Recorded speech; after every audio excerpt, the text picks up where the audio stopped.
Hi, everybody. My name is Eric Feda, and I am here with the engineering productivity team at Google.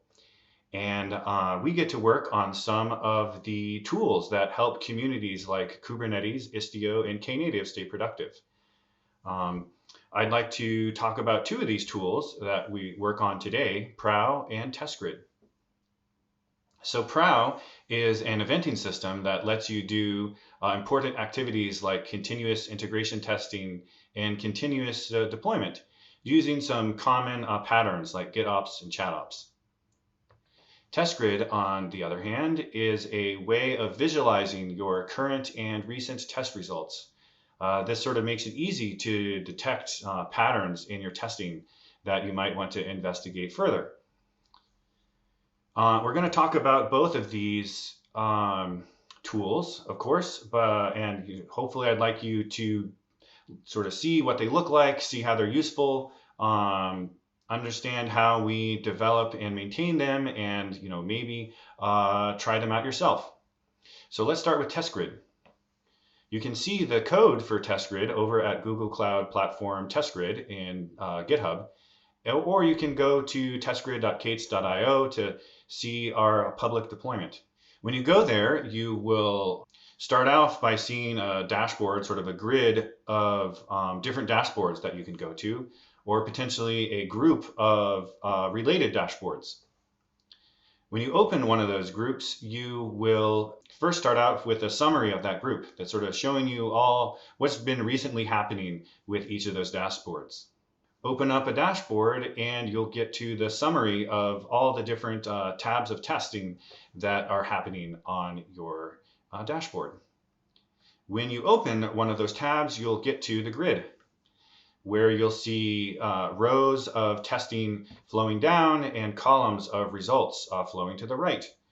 The cells are colored based on whether they pass or fail, with green meaning passed and red meaning it failed, and maybe if something interesting happens, it'll be another color. This sort of, is the ideal state. Obviously, most likely you'll have more tests, and this will make it hopefully easy to see sort of some interesting patterns that happen. Like here you can see that there is a regression in some disk testing in November. Or it might be, get considerably more complicated over time. The way you declare these jobs is with sort of a YAML document. We find this to be a really easy pattern that's for people to understand, which helps teams onboard quickly, which we like because it feels good for the team to sort of be able to onboard quickly without having to wait for us to explain things to them or give them permission. And the time we're not spending helping supporting these teams is time we can spend making the next version of TestGrid even better. So here's what this definition looks like. You define one or more test groups that reference a Google Cloud Storage path. And inside of that path, you will have each column is represented by a monotonically increasing number that sort of acts as a directory. And inside each of those directories, you'll have some metadata, like a started and finished JSON file that specifies what was checked out, how long it ran, whether it passed, those sorts of things. And optionally, some JUnit XML files that give you more details about exactly what testing happened and the results during that build. Once you have your test groups defined, you then have to put them into one or more dashboards. And typically, each test group will only have a single tab, but you actually can have you can have a test group be referenced by multiple different tabs. This can be useful if your testing is owned by multiple teams. So for example, in the Kubernetes community, we have a lot of large end-to-end tests that tend to be we sort of tend to deploy a cluster once and then run everybody's tests inside that same cluster. But individuals tend to only be interested in a particular sub area of Kubernetes. Like maybe one person's interested in the storage features and another person's interested in the networking features. So we'll give them a sort of view that pares down the testing to just the storage or just the networking tests. Maybe a third that has all of them for when that is important. There's a lot of different ways to configure test grid. You can look at our documentation that sort of gives you all the different knobs you can tweak to make sure that your grid looks exactly the way you want. Um, and so, a lot of the stuff you can configure, you can declare in your configuration, but then there's also a lot of flexibility at runtime. So for example, there's the size drop down to customize the width of each cell or column. And then there's the option drop down that will let you filter down to just the tests that are relevant to whatever you're investigating at the moment, or maybe group them into some kind of hierarchy, or maybe change the sorting to highlight particularly flaky tests. If you have numeric data, you can graph that and potentially see interesting patterns there that have been happening. Like maybe there's been a recent performance regression, and you can sort of figure out exactly what commit or when that happened. So yeah, so as you configure things, that information gets bubbled up into the summary. So this will highlight tabs that it thinks are broken, or sort of give you all sorts of interesting information, and this will help you optimize figuring out where you should be investigating your time into looking into what's happening with your system. So yeah, so we talked about how the YAML declarative YAML pattern is helpful for people. It's helpful for us, keeps us and them productive. Another thing that helps us stay productive is using Kubernetes, which is where we deploy test grid into, and in particular using GKE Autopilot. So this is a new way of running a Kubernetes cluster that sort of makes all of the nodes invisible to you. So we really like this because it frees us from having to worry about exactly how many VMs we want to use, or what OS they're running, or how many CPU or how much RAM to put on those VMs. Instead, we can just declare that in our deployments. We can specify like how many replicas we want, how much RAM and CPU these jobs require, and GKE Autopilot makes sure that the cluster is sized appropriately to handle my jobs. This is really great because we don't really want to be, all the node management is sort of hassle that we don't want to have. And so it's been really nice not having to worry about that. Another thing that helps us be productive is, of course, Prow. So so we use Prow in all sorts of different ways. We use it to test new changes that come in to make sure that they're not regressing anything. We also actually use Prow to merge our tests merge our changes once they've been reviewed and passed testing. We use it to publish new images and also upgrade our production environments with those new versions. So let's see how that looks. You can look at the code for Prow in the Kubernetes test infra repo on GitHub, in particular the Prow directory there. You can look at one of the public instances at prow.k8s.io, or you can see a bunch of other ones in the README. Prow sort of came out of the Kubernetes community, and you can see that its influence in a lot of the design decisions that Prow uses. So one thing that's a pretty useful and powerful feature about Kubernetes is that it has custom resources, which allow you to extend your Kubernetes cluster with new types of objects to manipulate. So instead of just having the services and deployments that come with Kubernetes by default, we can also add so Prow sort of extends it by adding a Prow job resource. So this is showing you how that is declared. The interesting thing about that is it becomes the pattern, like sort of the Prow job becomes the sort of glue that all the different components of Prow use to communicate with each other. So they communicate by reading from and writing from a Prow job via the API server rather than talking to each other directly like an RPC. So this sort of creates like a loose coupling of the system that allows for more flexibility in terms of how we deploy and maintain the service. So for example, there's less availability restrictions since since one component isn't talking directly to another component, if there's a brief outage of the other component, that doesn't prevent the first component from working. If you look at the history of Kubernetes design, you can see that it tries to be tries to be inspired by jazz improv, where you have a bunch of talented performers that are following some, some rules to create interesting music. But there's no central coordination like you would have in the symphony orchestra, for example. To see this working in action, if you want to do some testing that's going to, in response to some GitHub event, that'll use the hook component. So hook is going to be receiving your webhooks from GitHub, and then it will respond to that by creating a prow job. And it does that by talking to the API server. Then the Plank component it's sort of watching and listening for new prow jobs. And when the API server tells it about a new prow job that exists, Plank is then going to read the config and create the corresponding the corresponding pod to complete that job.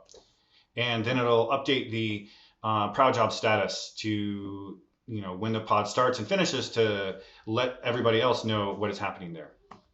So with presubmits, so to do presubmits with this, you're first going to need to configure the hook plugin, configure the trigger plugin on Hook. Hook has a bunch of different plugins that you can look at. Sort of encourage you to take a look at the different plugins that we already have built into Prow, or if there's some new thing that you would like to do, you can write your own plugin that satisfies that. And then once you've enabled the plugin, you then declare your jobs in YAML, sort of to specify what happens. So let's take a look at what one of those looks like. Here is the pre-submit for test grid. And you can see that it's sort of divided into two sections. The top section is mostly about the triggering, specifying when the prow job should get created. You can see that it's targeting the test grid repo, and that it's a pre-submit, meaning it should run before code merges, and it's sort of targeting the master branch. Then on the bottom, you have the Kubernetes pod spec. So another interesting aspect about Prow is that it uses pods directly. Like, it doesn't have its own runtime environment. It just creates the pod that you specified and waits for that to complete. So it really, expects you to understand how Kubernetes works. So all the knowledge that you have about Kubernetes already, you can transfer into writing your Prow jobs. Or conversely, if you're using Prow to gain new expertise about Kubernetes, all of that will transfer to the other ways you use Kubernetes.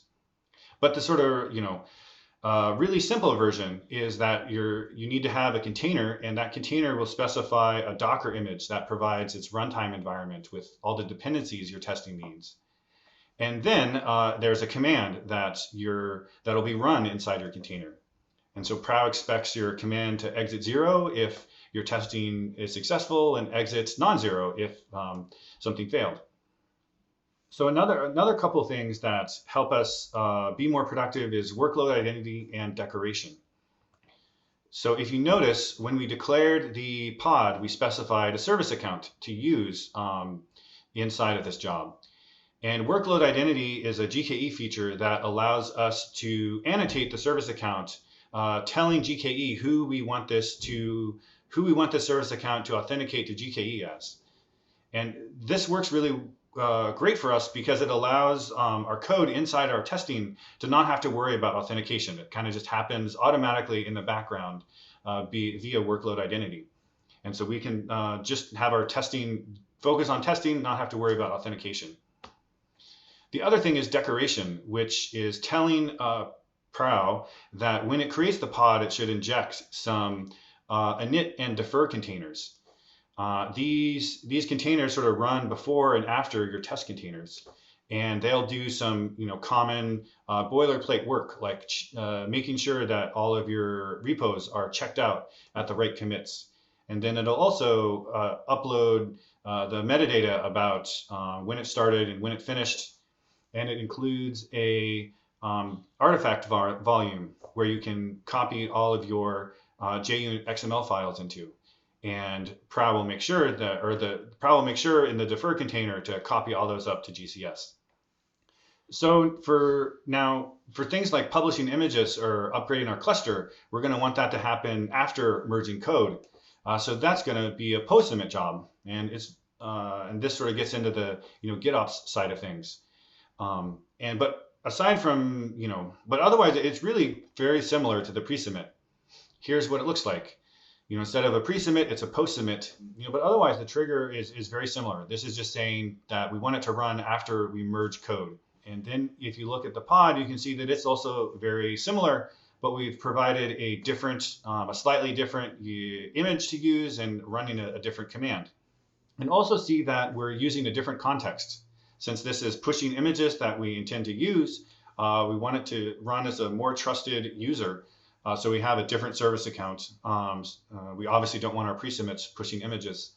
And then we'll also have the ability Prow has the ability to schedule the pod into different contexts. It can be a different namespace, or it can even be a different cluster altogether. Yeah, so that sort of is how pre-submits and post-submits work. If your testing needs to run according to some kind of schedule, like a cron job or whatnot, that will be handled by the horologium component. And so obviously everybody knows that the horologium is the clock constellation. So once we publish new images, we need something to notice those new images and upgrade our cluster to them. So we use a periodic job for that. And you can see here we're scheduling it to run on a hourly basis during working hours. And then let's see, you sort of provide the configuration about under what types of images it should be bumping, and then this will run and then notice find any new images that exist, and then automatically create a PR to update our images to use the new versions. It's kind of nice because it makes it really easy to see what changed in our images between the last and current version. And then once we've approved it and merged it, we now need something to actually deploy it to production. That's going to be and so we're going to use another post-submit job for that. Looks largely the same, just with a different image.